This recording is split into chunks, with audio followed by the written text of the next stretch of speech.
চলুন রমজান নিয়ে কিছু শব্দ শিখি। রমাদান, রমাদান মানে হচ্ছে রমজান অথবা পবিত্র মাস। ফাস্টিং, ফাস্টিং মানে হচ্ছে রোজা রাখা। মানে আমরা সকাল থেকে শুরু করে একেবারে ভোর সকাল থেকে শুরু করে সন্ধ্যা পর্যন্ত যেই রোজাটা রাখি সেটার নাম ইংরেজিতে হচ্ছে ফাস্ট। সুহর, সুহর মানে হচ্ছে সেহরি, যেটা আমরা একেবারে ভোর সকালবেলা খেয়ে থাকি। অর্থাৎ আমাদের একটা নির্দিষ্ট সময় থেকে সকালবেলার এই সময়ের আগে যে খাবারটুকু আমরা খেয়ে থাকি সেটাকে বলা হচ্ছে সেহরি অথবা সুহর, যেটাকে বলা হয় ভোরের খাবার। ইফতার, ইফতার মানে হচ্ছে রোজা ভাঙার জন্য যে খাবারটুকু আমরা খেয়ে থাকি সেটাকে বলা হচ্ছে ইফতার। দোয়া, দোয়ার বাংলা হচ্ছে দোয়া।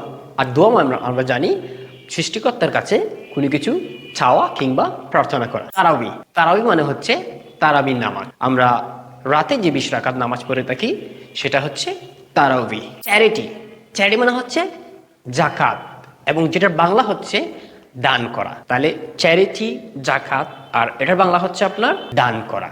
আমরা রমজান মাসে যে জাকাত দিয়ে থাকি সেটাকে বলা হচ্ছে চ্যারিটি। পেশেন্স, পেশেন্স মানে হচ্ছে ধৈর্য ধরা।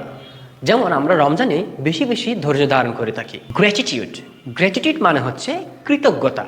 আমরা সৃষ্টিকর্তার কাছে রমজানে কৃতজ্ঞতা জ্ঞাপন করি। ব্লেসিংস, ব্লেসিংস মানে হচ্ছে বরকত। রমজান আমাদের জন্য বরকত নিয়ে আসে। মস্ক, মস্ক মানে হচ্ছে মসজিদ, যেটাকে আমরা পবিত্র স্থান বলে থাকি।